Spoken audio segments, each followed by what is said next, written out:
Tadi saya menerima kedatangan Duta Besar Palestina untuk Republik Indonesia dan dia menyampaikan beberapa informasi perkembangan sehubungan dengan deportasi warga negara Palestina Abdul Karim Mekdad beberapa hari yang lalu. Ingin kami sampaikan kepada saudara semua bahwa Dubes Palestina menyatakan bahwa deportasi itu sama sekali tidak mengganggu hubungan baik antara Republik Indonesia dengan Palestina, karena kasus ini adalah kasus perseorangan dan tidak melibatkan instansi pemerintah ataupun hubungan antara kedua negara. Jadi sebagaimana kita ketahui bersama bahwa Abdul Karim Mekdad itu adalah warga negara Palestina yang sudah tinggal di Indonesia selama 5 tahun dan mempunyai izin tinggal sementara, sudah menikah di sini dan mempunyai beberapa orang anak. Dan secara resmi kemarin saya meminta kepada Wakil Menteri Urusan HAM untuk menerima keluarga dan pengacaranya serta istrinya. Tapi atas permintaan mereka supaya itu tidak dipublikasikan. Jadi kami tidak publikasikan, tapi kami menerima keluarganya dan meminta keterangan mengenai yang bersangkutan.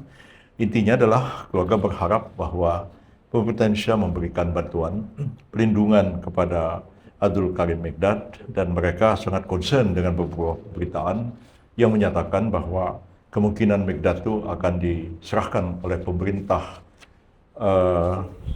Siprus kepada Israel, dan kami menjamin bahwa itu tidak mungkin dilakukan.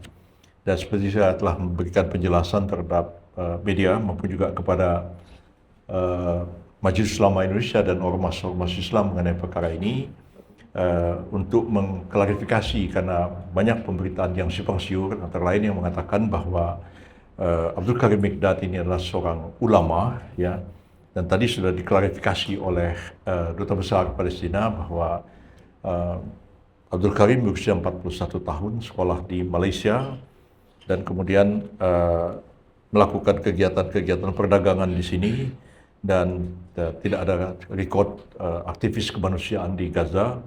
Tapi sebagai warga Palestina, barangkali dia ikut concern dengan persoalan Palestina, itu wajar kita terima, kita pahami. Tapi anggapan bahwa kita mendeportasi seorang ulama Palestina itu sama sekali tidak betul. Ya. Majelis Ulama yang semula concern dengan soal ini, ya, dan saya datang ke Majelis Ulama, ada 12 ormas Islam, dihadiri oleh para ulama, para kiai, ustadz, ustazah, dan saya bertanya kepada para ulama, kiai, MUI dan ormas itu, kenal nggak sama orang ini? Tidak seorang pun kenal. Jadi klaim sebagai ulama itu terbantahkan dengan sendirinya. Yang kedua juga, kemarin saya sudah memanggil Duta Besar Siprus dan sudah mendapatkan jaminan bahwa tidak akan ada penyerahan yang bersangkutan kepada Israel. Dan sesuai dengan statuta dari Interpol, saya pelajari statuta Interpol, itu tidak memungkinkan kalau kita serahkan kepada Siprus, Siprus tidak boleh menyerahkannya kepada negara ketiga. Itu ada di dalam pengaturan di dalam statuta Interpol.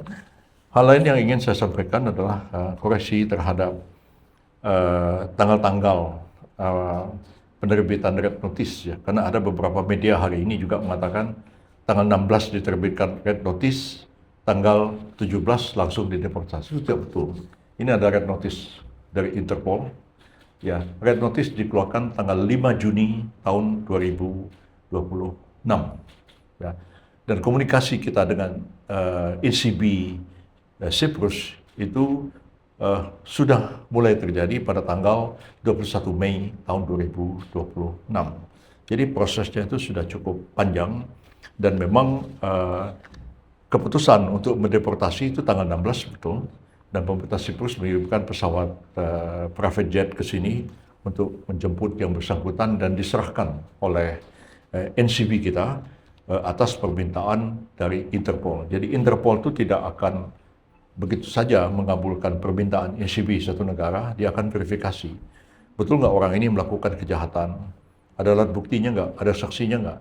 Dia sudah sampai ke tingkat penyidikan, ditetapkan sebagai tersangka atau tidak, dia dinyatakan DPO atau tidak oleh negaranya. dan ada kaitannya dengan masalah agama, masalah HAM, masalah politik atau tidak. Kalau menyangkut masalah HAM, agama, politik itu akan ditolak. Ternyata tidak. Jadi sudah diklarifikasi oleh NCB, oleh Interpol di Lyon di Perancis, dan kita menerima. Saya minta maaf, saya hanya tunjukkan dokumen NCB-nya, tapi ini dokumen negara jadi nggak bisa diberikan kepada wartawan. Tapi tanggal-tanggal NCB dikeluarkan jelas sekali tanggal 5 Juni tahun 2026 yang lalu. Jadi tidak tiba-tiba hari ini ditangkap langsung dideportasi. Kan ada yang ngomong di Bali sampai 3 bulan. Ya. Ini masalahnya memang sudah cukup lama dan kita concern dengan soal ini dan kita menjelaskan kepada pihak keluarga juga bahwa kita melakukan upaya melindungi juga aspek-aspek HAM pada orang yang bersangkutan meskipun deportasi ke sana. Walaupun juga ada pertanyaan dari kalangan hukum, tapi penangkapannya tidak sesuai hukum acara. Ya pastilah. Ya. Pasti ini nggak pakai KUHAP. Kalau pakai KUHAP kan orangnya melakukan kejahatan di sini. Orang melanggar KUHP, Undang-Undang Tipikor, ditangkap berdasarkan KUHAP, segala macam. Ini kan enggak. Dia tidak melakukan kejahatan di sini. Dia tidak ada, di sini nggak ada kesalahannya. Dia melakukan kejahatan di Siprus. Dan Interpol meminta supaya ditangkap, diserahkan. Ya, tentu prosedur penangkapannya tidak sama dengan prosedur menangkap penjahat menggunakan pasal-pasal KUHAP. Jadi supaya clear masalah ini ya, supaya dipahami oleh kita semua.